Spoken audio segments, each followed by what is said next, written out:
la sens. 92.2. De retour sur Radio Nîmes 92.2 et c'est le moment de l'interview dans Show & Sport sur Radio Nîmes. Et nous accueillons dans les studios Jean-Orsi Johanna Camejo.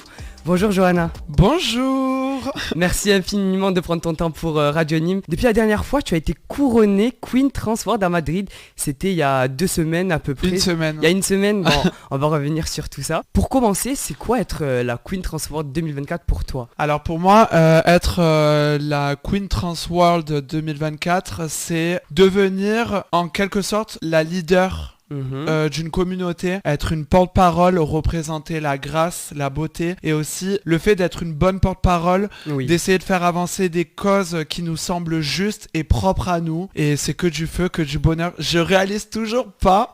C'est incroyable. On est avec notre reine mondiale finalement. Tu as gagné ce titre qui représente du coup le monde entier. Totalement, j'ai été... il y a une semaine, la première française à être couronnée reine du monde et 2024, donc quel privilège et quel bonheur. Merci beaucoup de venir dans nos studios en tout cas. Depuis que tu as remporté ce titre, ton rôle dans la communauté LGBTQIA+, est-ce qu'il a changé d'après toi ? Comment le vois-tu maintenant ton rôle ? Alors mon rôle pour moi, je pense que non, il n'a pas changé dans le sens où je reste toujours la même personne. Je reste toujours la femme confiante et à la fois pas confiante, à la fois to be strong, forte et à la fois sensible.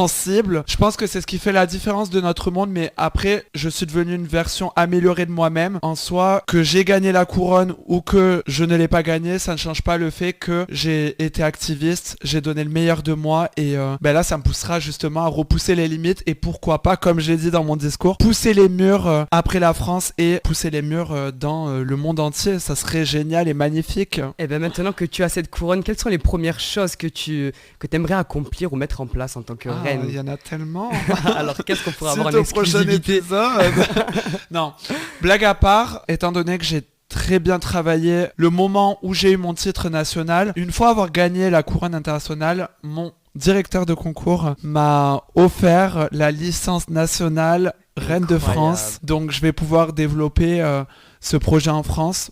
Après, il faut pas oublier qu'actuellement, je suis dans la période de mon règne, donc chaque chose dans son temps, step by step. Il y a un autre projet. Attention, je vais sortir en roulement de exclu. tambour. C'est ça. Donc le Queen Trans World International aimerait, je sais pas si ça se dit en hommage, parce qu'en hommage c'est un peu lugubre, mais par rapport au fait que cette année, j'ai été la première reine du monde française à être couronnée, ainsi qu'Avonie Scarlett a été également sur le même timing couronnée Miss Trans Global. Donc dans l'histoire du milieu trans de France, on a été les 2 premières Miss internationales à être couronnées. Donc du coup, je pense que mon directeur a voulu rajouter la pierre à l'édifice et que du coup, je puisse entrer dans l'organisation pour les aider à organiser la prochaine édition dans le sud de la France. Incroyable, enfin quelque chose qui se passe dans le sud de la France. Souvent, c'est des événements qui se font ailleurs ou même à l'international, jamais en France. Jamais. L'expérience, elle a dû être folle quand même. Ça s'est passé à Madrid. Qu'est-ce qui a été le plus impressionnant ou émouvant dans cette compétition d'après toi ? Le plus impressionnant, on va dire quand même sur scène, parce que t'es quand même devant un jury, on te décortique, on te fusille du regard pour voir si tout est parfait. Si analyse de A à Z en fait. C'est ça, si ta performance est parfaite, si ton catwalk est parfait. Le catwalk, c'est la démarche, pour celles et ceux qui comprennent pas. Aussi, ta manière de t'exprimer est bien. Si ton discours va être inspirant pour le jury, pour les personnes qui te regardent, pour les spectateurs et spectatrices. Donc on te décortique surtout, donc c'est un énorme challenge, c'est une discipline. Et pour rappel, les critères, en fait, ils se basent pas que sur le physique et sur la beauté, il y a aussi le message, c'est ça qui va avec. C'est ça. L'éloquence du message, etc. Si je me trompe pas. C'est ça, on est... en fait, maintenant, il faut savoir que sur les concours de Miss, et notamment internationaux, on ne se base plus à 100% sur le physique. Si, c'est important, parce qu'on est quand même là pour couronner une reine de beauté. Mais comme je l'ai dit dans mon discours, encore une fois, avant d'avoir été une reine de beauté, j'ai été une reine de cœur, dans le sens où j'ai voulu vraiment évoquer des valeurs qui me semblaient propres à moi et mettre à nu aussi ma vie privée, du fait que j'ai été atteinte de violences conjugales, que j'ai été malade d'un cancer, tout ça sur un axe de temps dans l'année 2024. J'ai dû me relever, m'entraîner pour la compétition. Donc j'ai dû vraiment faire un effort surhumain. Et au final, voilà. Et au final, ce que je voulais vraiment mettre en avant aussi ce jour-là, c'est un message d'espoir dans le sens où ça a été très dur pour moi. Mais si ce soir, la couronne devrait se poser sur ma tête, si j'ai réussi, tu peux réussir. Exactement. C'est le message que tout le monde devrait entendre finalement. C'est ça. Il y avait un niveau quand même impressionnant parmi les candidates. Est-ce qu'il y en a une qui t'a particulièrement inspiré ou impressionné parmi les autres, parmi les candidates? Il y en avait. Moi j'arrive, la petite française qui n'avait jamais fait de concours auparavant, bien que je m'étais énormément entraîné, donc j'étais préparé. Mais c'est toujours impressionnant d'être dans les backstage et ensuite quand l'organisation te dit allez go sur scène, etc. Déjà, t'as même pas le temps de réaliser. Tu t'es entraîné pendant des mois et au final, ça dure une fraction de seconde. T'es face à des candidates qui ont quand même déjà fait des concours internationaux. Elles sont rodées, elles sont prêtes, elles sont entraînées. Et toi, t'es là, t'arrives, petite française. Enfin, faut pas oublier que les concours de Miss internationaux, c'est dans la culture asiatique, là où c'est vachement retranscrit depuis le jeune âge, dans les pays latins. Donc eux, on va dire c'est un peu une tradition chez eux. Et nous on arrive, petite française comme ça. Et puis même, on sent qu'aussi il y a vachement un écart. J'ai pas envie de jeter la pierre, mais il y a des moments où je me suis quand même sentie très seule. J'ai essayé d'être gentille, d'être avenante avec les autres et je sentais qu'on voulait me montrer que... Tu ressentais la pression aussi peut-être des autres la pression ? Ouais, un peu. J'ai pas envie de... Je comprends. J'ai pas envie de jeter la pierre, mais c'est vrai que je me sentais un peu en mode... Voilà quoi. Attention à ce que tu fais, t'es pas trop, c'est pas trop ton univers. Reste à ta place. Voilà. Alors à présent, avec ce titre en poche, tu as de nombreuses opportunités qui s'offrent à toi. Est-ce que tu peux nous parler des projets que tu as là, dans les mois à venir en tant que reine du monde ? Alors, donc comme je l'ai évoqué, le Queen Trans World organisation m'a du coup offert la licence française, ce qui est un énorme cadeau. Mais il faut pas oublier que je suis actuellement dans mon année de règne. Voilà, c'est ça. Je vais pas aller me dissiper, surtout que je pense que toi tu as été un peu spectateur de mes préparatifs et de la vie que j'ai eue durant 2024. J'ai un peu envie de me reposer tout en sachant que, comme je l'ai évoqué juste avant, on veut cette année casser les codes en France et apporter la compétition internationale dans le sud de la France, notamment à Montpellier. Ça serait magnifique et génial et ça serait l'occasion de casser les codes, d'ouvrir quelque chose de nouveau et de ramener plein de cultures et une diversité dans une belle compétition. Mais voilà, pour le moment, je me consacre sur mon règne, les interviews, la visibilité comme je fais aujourd'hui avec toi. Et aussi bientôt sur les débuts du préparatif du Queen Trans World International. Voilà, donc petite parenthèse, la compétition avait des sponsors, des collaborateurs dans le domaine de l'Espagne. Là, on veut vraiment faire développer ce projet en France. Donc, on va essayer de faire ça sur Montpellier. Donc, on est à la recherche de collaborateurs, de sponsors, d'aide. Il faut qu'on trouve une belle salle, tout ça. Donc si vous avez des contacts ou que la cause vous semble juste et que vous voulez vraiment donner une chance à notre communauté, pouvoir nous donner l'opportunité de briller, notamment dans notre pays dans lequel les mentalités sont bien trop arriérées et reculées, nous sommes totalement preneurs. Donc n'hésitez pas à me contacter sur mon Instagram, Johanna Camejo avec 2 O, Joha2Na Cameo. Désolé, c'était la petite... En espérant que le concours pourra se faire dans les règles de l'art. Espérons-le aussi, je le souhaite vraiment. Alors comme première française à remporter ce titre, comment te sens-tu en tant que modèle ? Alors non seulement pour la communauté trans, mais aussi pour les jeunes générations en général. Je me sens toujours Johanna en fait. En fait, le sort de la compétition, tu réalises pas. Parce que tu te dis, waouh, t'as été quand même couronné reine du monde. C'est pas n'importe quel titre. Tu représentes l'incarnation de la beauté, de la grâce, de la porte-parole du milieu transidentitaire mondialement. D'un côté, tu montes sur un nuage. Après, à toi de savoir gérer tes émotions, ne pas tomber dans un ego surdimensionné, déplacé et surtout de rester toi-même. C'est ce qui fait la beauté intérieure et la classe. Moi, forcément, j'étais sur mon nuage, j'y croyais pas, j'arrivais pas à dormir de la nuit. Mon cœur dans le lit, toute la nuit, c'était boum boum boum boum boum boum boum. J'arrivais pas à dormir.